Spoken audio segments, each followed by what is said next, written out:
Somalia's vulnerability to climate change is reflected in the repercussions that it has on the population that is forced to flee from their homes in search of basic services.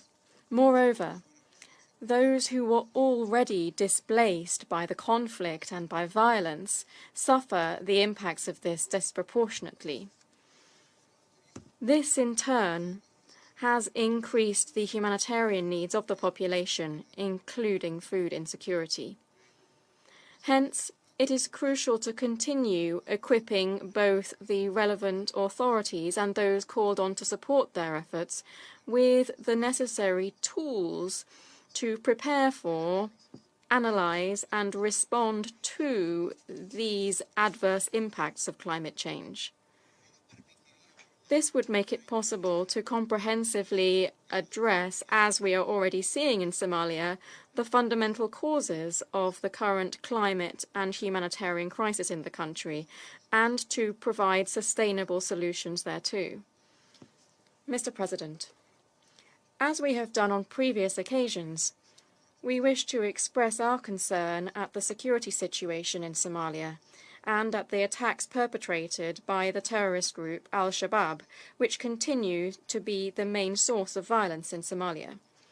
We particularly condemn the attack carried out on the 28th of December 2019 in Mogadishu, which caused the death of 90 people, and we express our condolences. To conclude, we recognize the role played by UNSOS, AMISOM and UNSOM to achieve lasting peace and stability in the country.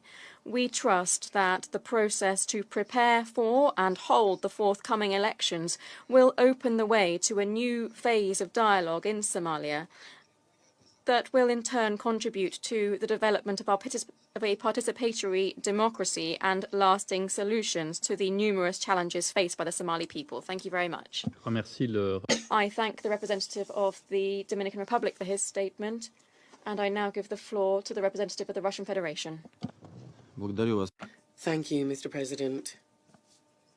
We are grateful to the Special Representative of the Secretary General, Mr. James Swan, the head of AMISOM, Francisco Madeira, for their substantive briefings. We would also like to thank the Director of CIPRI, Dan Smith, for providing us with that information. Russia wholeheartedly supports the efforts of the federal government of Somalia to achieve domestic political and economic stability and also to implement democratic changes.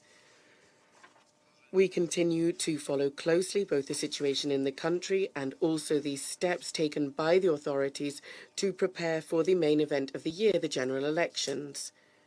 We are pleased to note that the Somalis have managed to achieve tangible results in this area.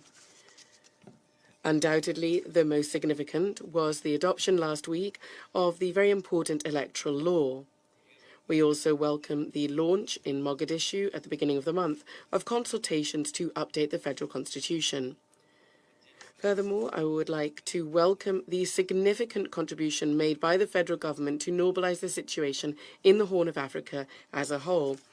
The announcement at the end of January by the President, Mr. Mohamed, and the leaders of Ethiopia and Eritrea on their commitment to previous agreements and to their plan of action is a good illustration of this. At the same time, much remains to be done. We trust that the Somalis will continue to respect their commitments. We agree with the Secretary-General report's assessment that the absence of constructive dialogue between Mogadishu and the federal member states is a significant factor holding back the political process and also hampering efforts to foster national reconciliation in Somalia. Indeed, without a resumption of this dialogue, the myriad problems the country is facing are unlikely to be resolved. We would urge the Somali authorities to step up work to build bridges with the authorities of Jubaland and Puntland and also to solve political disagreements in Galmudug. It is our belief that a significant contribution in solving these issues could be made by setting up a standing mechanism for discussions between the federal member states, including Somaliland. Mr. President, a serious security challenge to the country is still posed by the Al-Shabaab group. We are seriously concerned by the significant increase in terrorist activity by its fighters and by them using in their attacks increasingly sophisticated improvised explosive devices.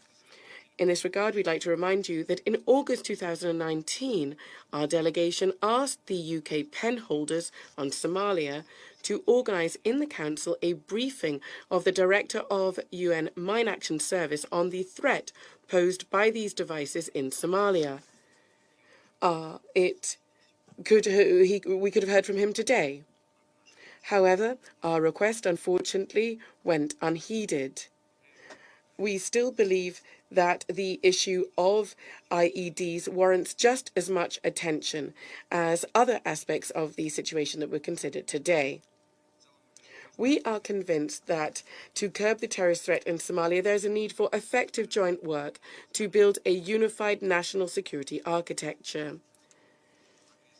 Progress in this area should be decisive for transferring responsibility for security of the country to the Somalis themselves. This process should also consider the development of the situation on the ground. At the moment, we have to say that AMISOM is an extremely important player in fighting al-Shabaab. The international community should continue to take steps to increase the operational preparedness of the African peacekeeper units and the Somali National Army. Considering the complex humanitarian situation in Somalia, Russia is continuing to provide assistance to the country and to Somali refugees in neighbouring countries.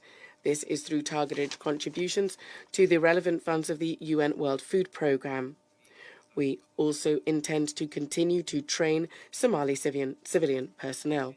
In conclusion, I'd like to assure you of our country's firm commitment to continue to work intensively in the Security Council to solve the crisis in Somalia, whilst respecting its sovereignty and territorial integrity. Thank you. I thank the representative of the Russian Federation for his statement, and I now give the floor to the representative of Germany. Thank you, Mr. President, and let me first of all thank our three briefers for their insightful remarks and comments. Mr. President, Germany wholeheartedly supports the efforts by the Somali government to ensure peace, stability and development in Somalia. In that context, we underscore that credible, free and fair elections in 2020-21 are key to democratic state building in Somalia.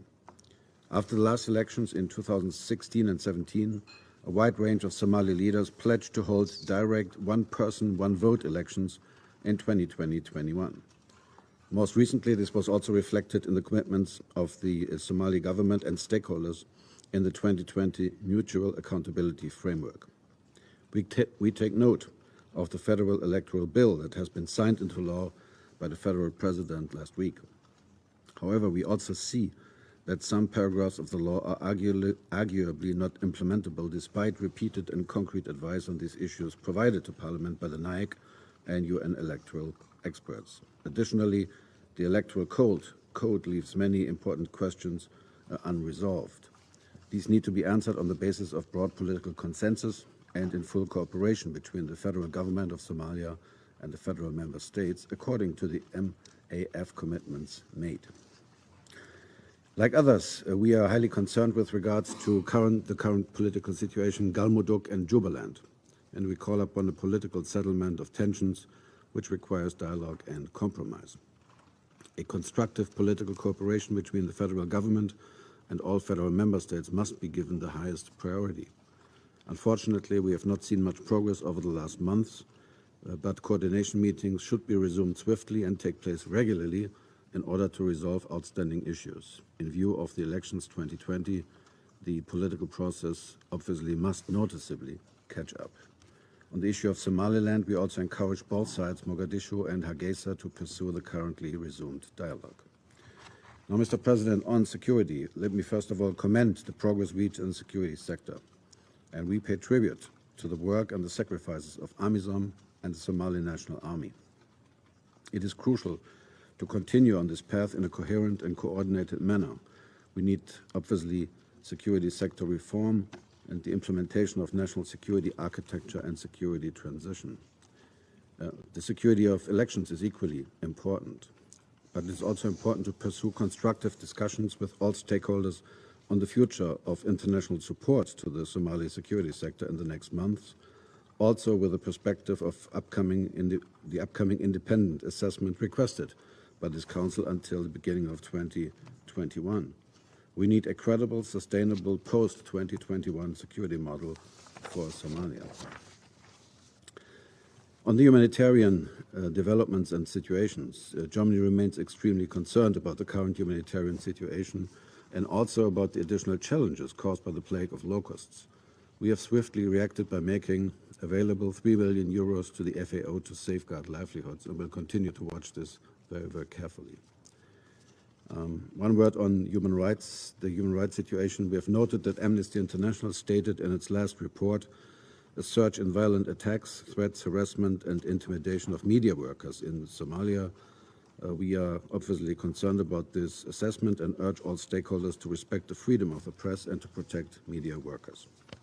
Mr. President, we were very impressed by the report by Mr. Dan Smith, and we see this nexus that he was talking about also in a very, very clear way. The aggravating consequences of climate change for the humanitarian situation and the fragile statehood in Somalia clearly demonstrate the challenges posed by climate change for regional stability and security. Now, climate-related risks are not the only drivers of conflict. I think we would all agree with this. But at the same time, it's a reality that they represent one and often a very significant driver of conflict, which we cannot ignore, and we feel also this Council should not ignore. Floods and droughts exacerbate conflicts. The analysis of the situation in Somalia would be incomplete without taking into account climate-related risks. Food insecurity and other securities give Al-Shabaab the opportunity to present themselves as alternative providers of security.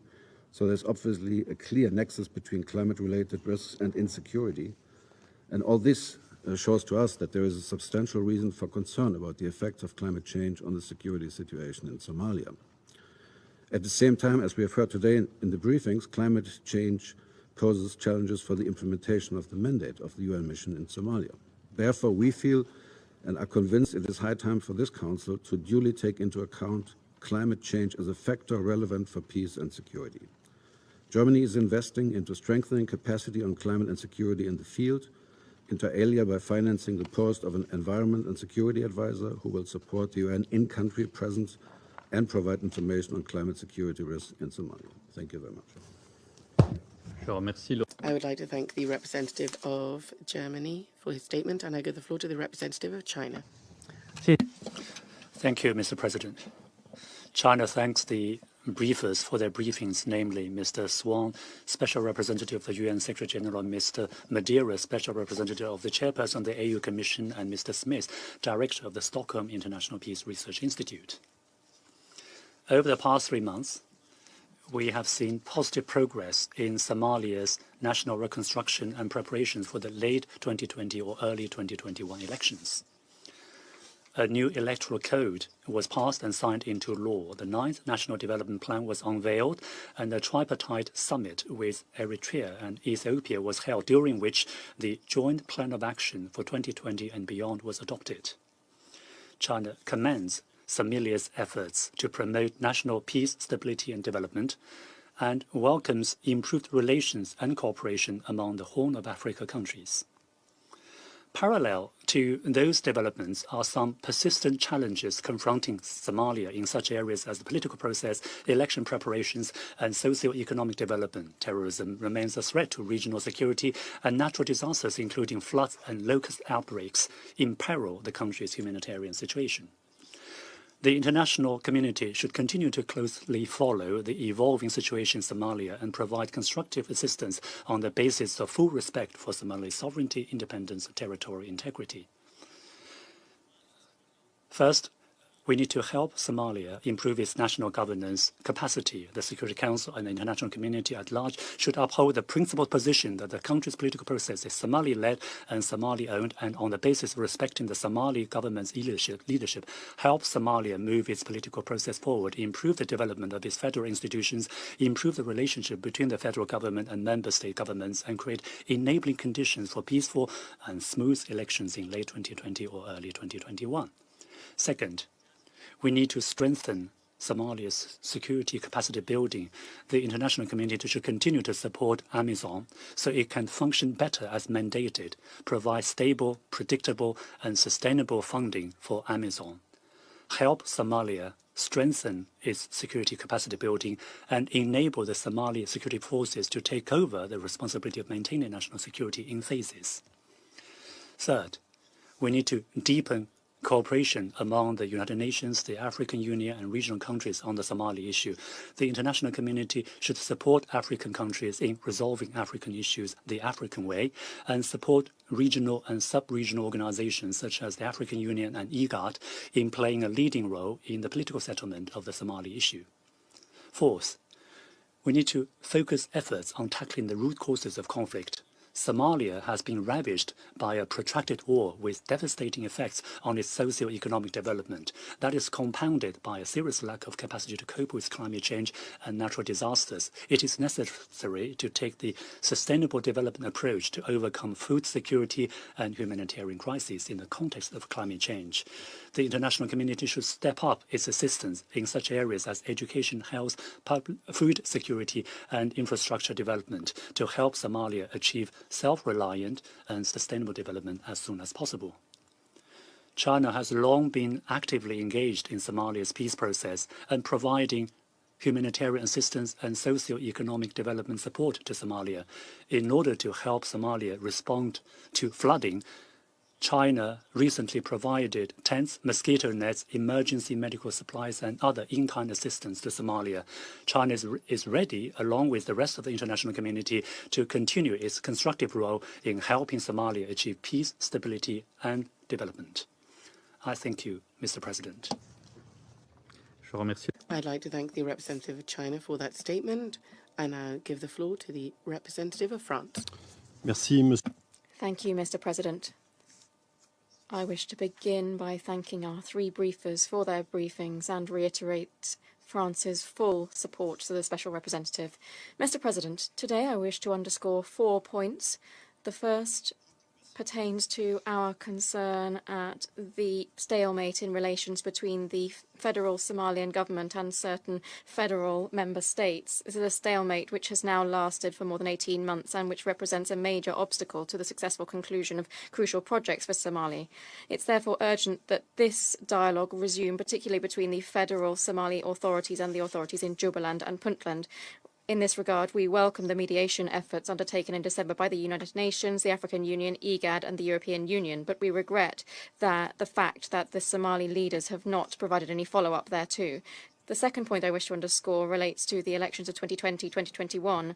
France takes note of the enactment of the electoral law. This is a positive step forward in line with the commitments made during the last Somalia Partnership Forum, but uncertainties remain pertaining to certain key issues, particularly on the definition of electoral constituencies, the representation of federal member states, and the implementation of the 30% women's quota, whose full and effective participation is essential. It's therefore imperative that these uncertainties be swiftly dispelled so that the elections of 2020-2021 may be held as scheduled in a peaceful, inclusive and transparent fashion and in accordance with the one person, one vote principle. We further call on Somali authorities to broaden democratic space so as to enable the participation of all political parties and civil society and to lift any restrictions on freedom of expression and assembly. Turning now to the security situation. France remains concerned by the frequency of attacks by al-Shabaab, particularly in Mogadishu. In this context, we recall the full importance of pursuing the implementation of the AMISOM security transition plan towards the Somali security forces.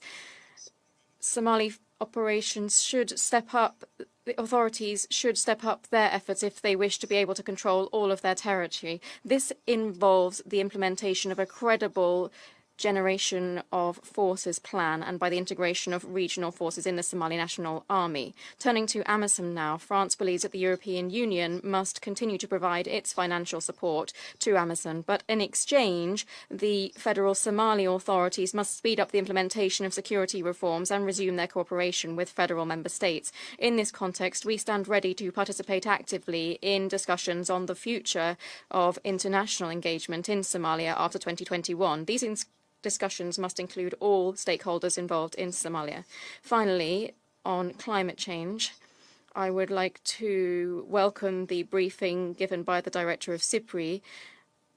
This is, of course, a major factor in the conflict situation in Somalia, and the Director of CIPRI explained this very well. The successive episodes of drought followed by floods, but also the recent plague of locusts caused by climate change have grave consequences on the humanitarian situation as well as on the security situation in Somalia. As in many other areas affected by climate change, the rise in the number of IDPs and the forced population displacements added to the shortages of natural resources and food insecurity heighten tensions between displaced persons and host communities and exacerbate inter-community rivalries. This context is unfortunately likely to be repeated in other regions of the world. That is why we believe that conflict prevention must fully integrate an analysis of the impacts of climate change on security. We call in this regard on the United Nations to carry out a regular analysis of the risks of climate change for security for all regions of the world, not only that we're discussing today. This based on the capacity of the United Nations to analyze the conflicts around the world. As CIPRI has done for Somalia, it's important that these analyses be accompanied with recommendations for preventive measures to be implemented by the national authorities first and foremost, but also development partners, regional organizations and United Nations agencies. Thank you. I would like to thank the representative of France for his statement, and I give the floor to the representative of Indonesia. Thank you very much, Mr. President. Mr. President, let me begin by thanking SRSG Swan, Africa Union Special Representative Madeira, and Director of CIPRI, Mr. Dan Smith, for their comprehensive briefings.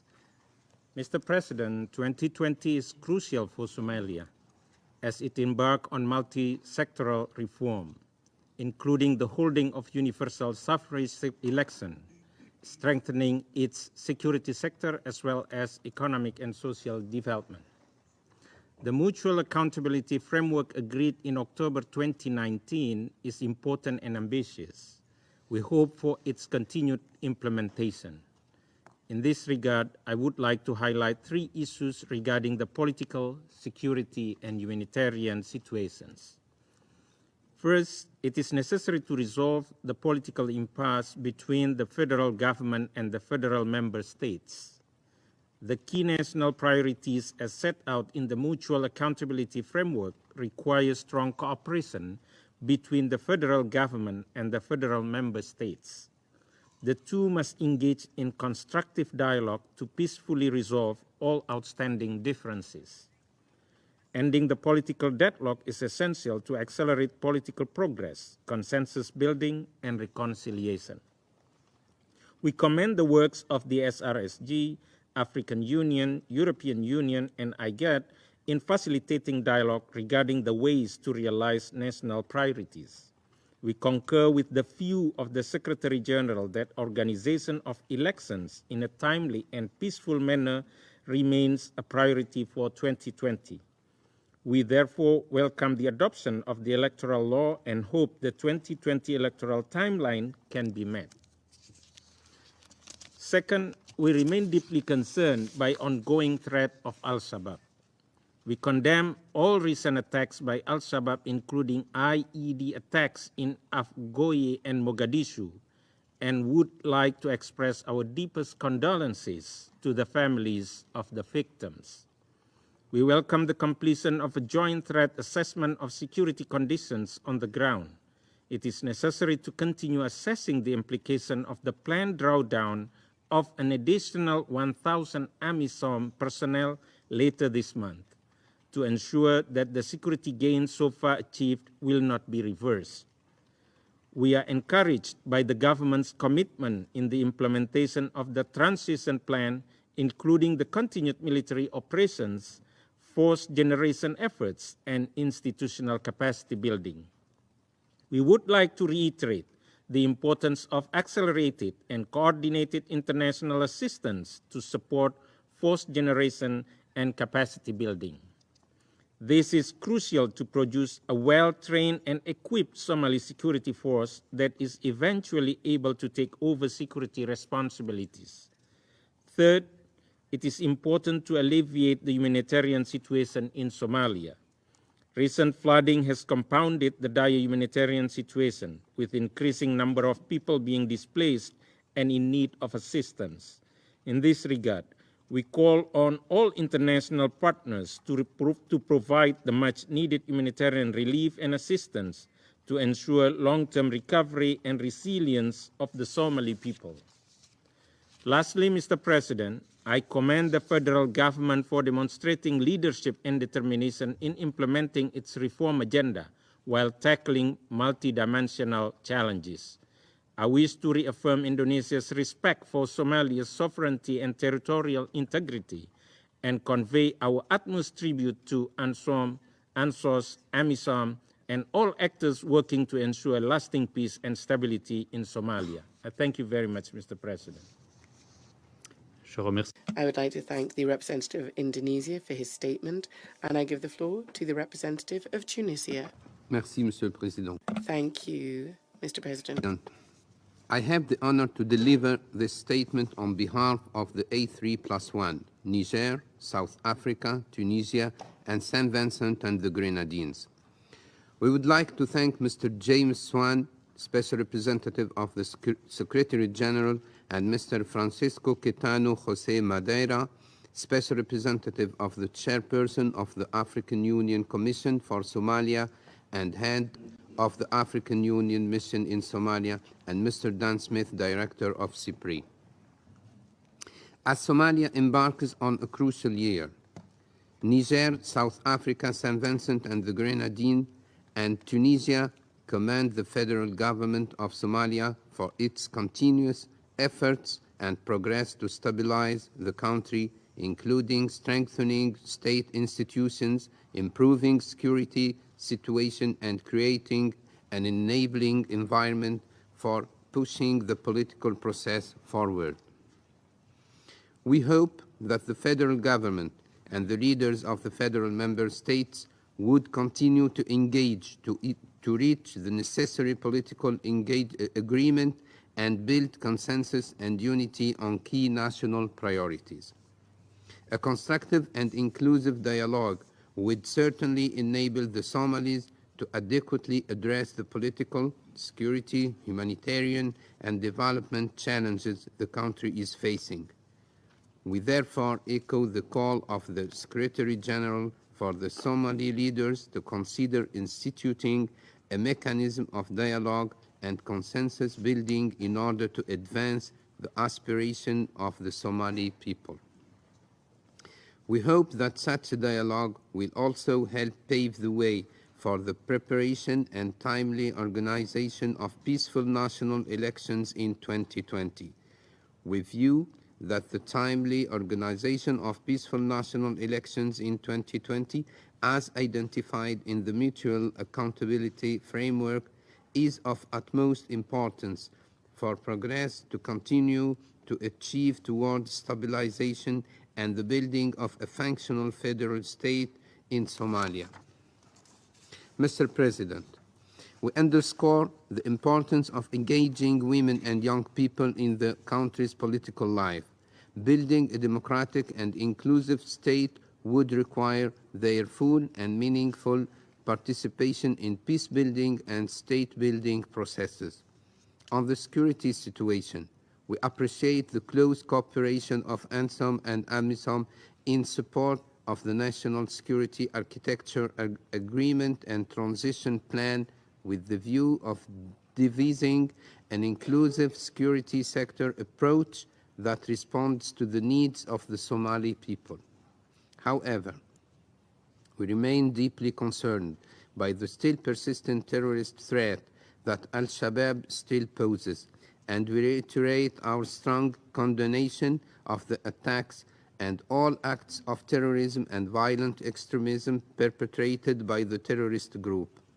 We are steadfast in our support for Somali National Army, and we appreciate the support of AMISOM and other partners to continue reducing the capacities of Al-Shabaab and other terrorist groups operating in Somalia.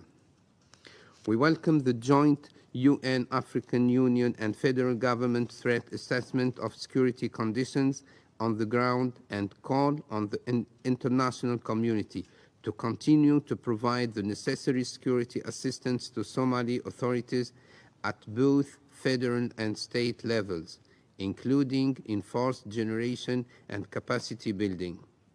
In this respect, we reiterate our position that any reconfiguration of drawdown of AMISOM should be condition-based and should not lead to a security vacuum that will be exploited by terrorist groups and undermine the gains made in Somalia so far.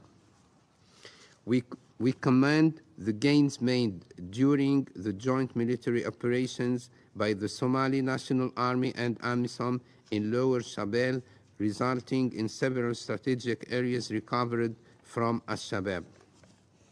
We urge the federal government to continue building the structures and capabilities of Somali National Army to be effective and well-resourced in accordance with the transition plan in order to take over their responsibilities from AMISOM.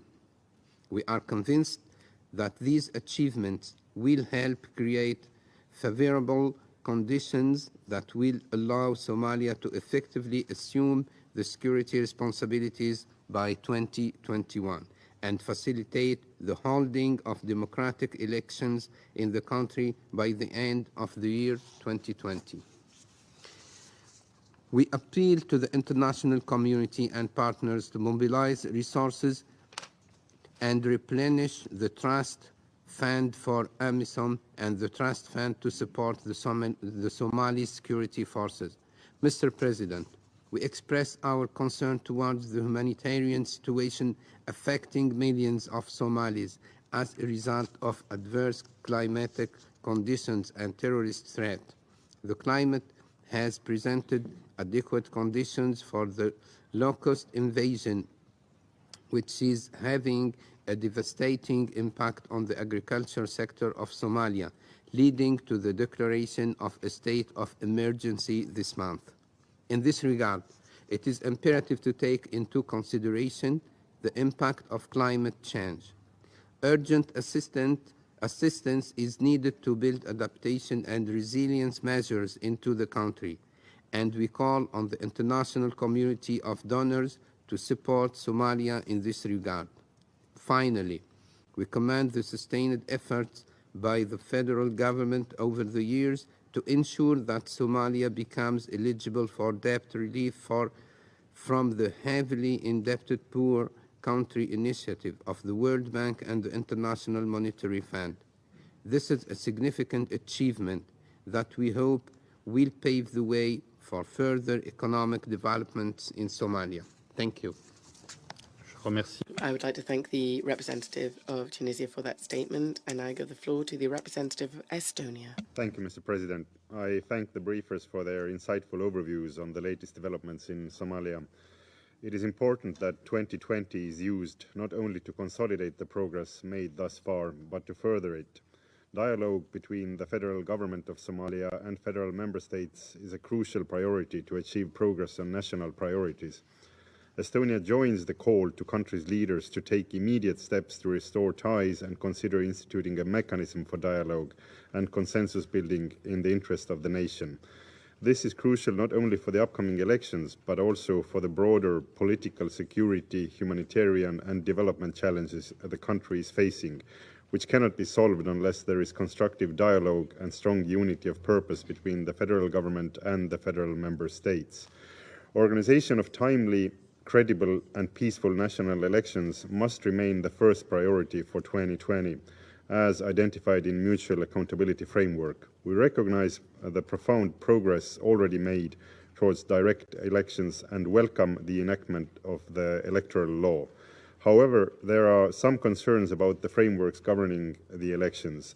Gaps in the electoral law need to be addressed to ensure it is implementable. Amongst other important questions, such as the definition of the constituencies, management of seats for Benadir and Somaliland, Estonia emphasizes that female representation should be safeguarded in the elections, and the 30% female representation should be enshrined in legislation. Women must be equal partners in peace efforts. Al-Shabaab's ability to conduct attacks in Somalia, including in Mogadishu, remains extremely concerning. Ensuring security for the Somali people is at the heart of our responsibilities, and therefore it is crucial that the drawdown of AMISOM troops happens in line with the threat assessment on the ground. We condemn all grave violations committed against civilians, in particular against children, and the continued high numbers of child recruitment. We must also tackle conflict-related sexual violence, which remains pervasive across much of Somalia. In order to strengthen the legal frameworks, we call for the Sexual Offences Bill to be passed by the Parliament.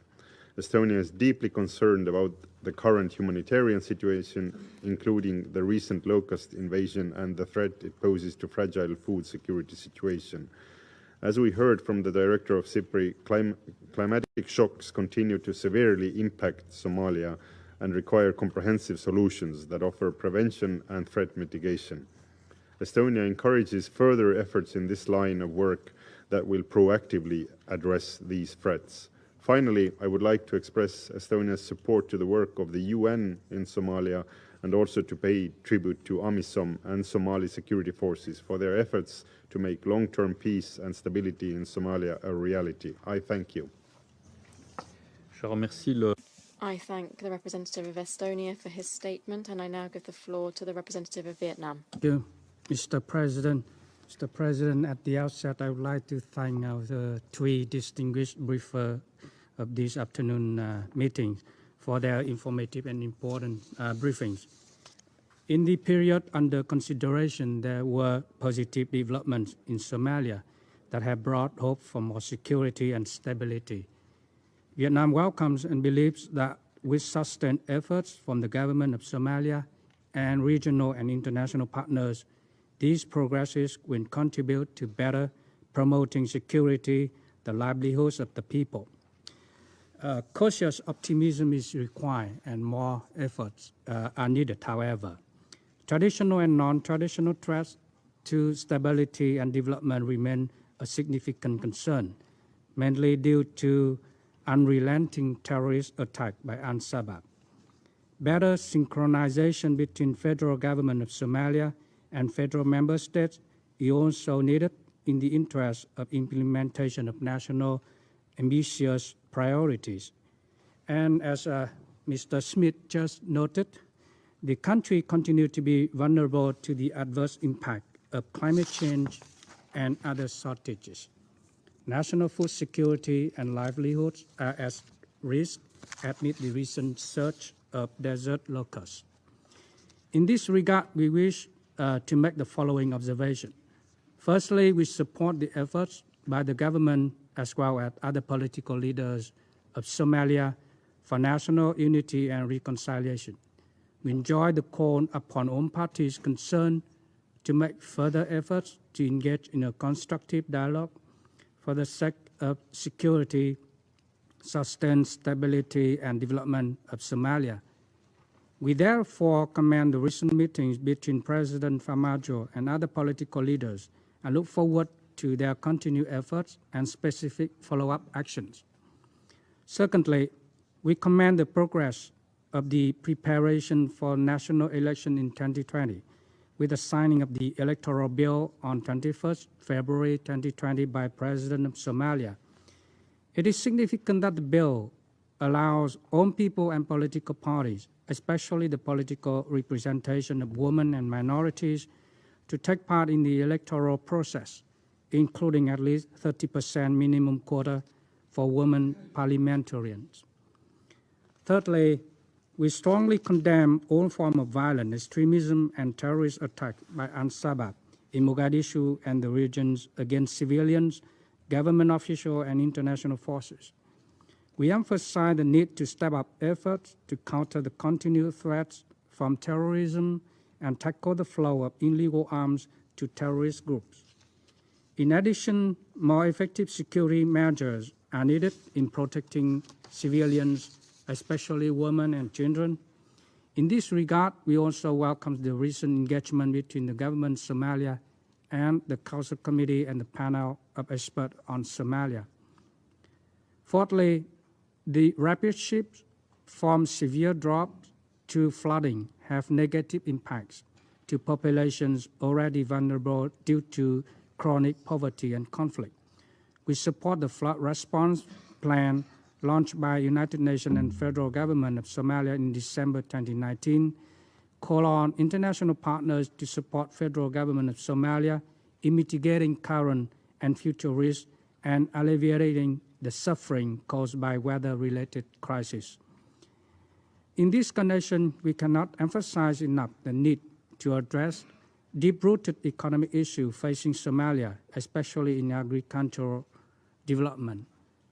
Only doing so will help the government and the people of Somalia overcome long-term challenges, maintain sustained stability and security. Last but not least, we reiterate the importance of the assistance by and coordination with regional and international partners in these important undertakings by the Somalia government.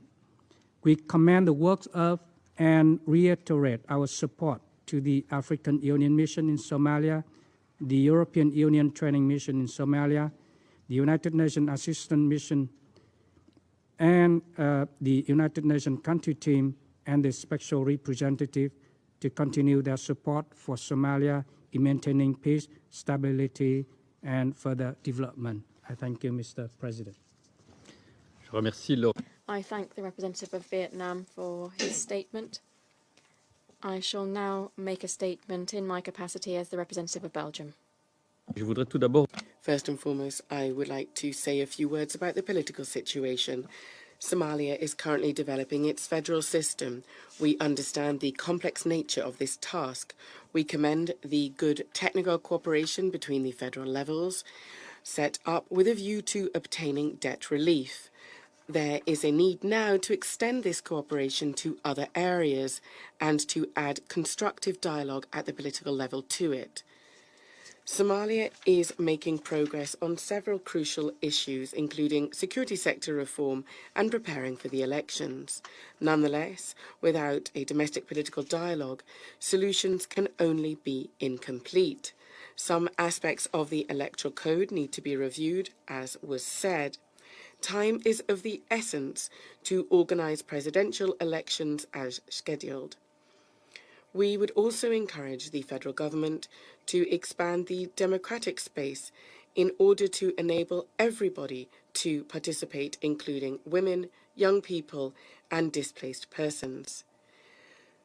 A just and reasonable solution needs to be found to ease those tensions linked to the regional elections in Galmudug and Jubaland.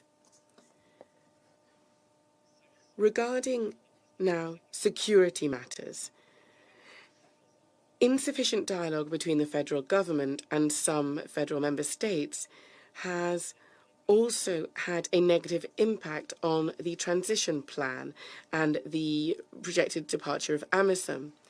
Better coordination will enable Somalia to make progress on implementing its security architecture and the SNA to increase its staff, its troops. Al-Shabaab is the main threat to security and stability in the country. The deployment of the Somali army is crucial to contain this threat and to protect the population. Thanks to the partial lifting of the embargo, authorities are able to obtain the necessary weapons now. I would also like to remind you that the European Union supports Somalia by financing AMISOM and the EUTM and EU CAP missions, and also the Maritime Anti-Piracy Operation in Atlanta. Finally, the suffering of the population is of concern to us. The humanitarian crisis and the displacement of persons linked to conflicts and climate phenomena such as droughts and floods exactly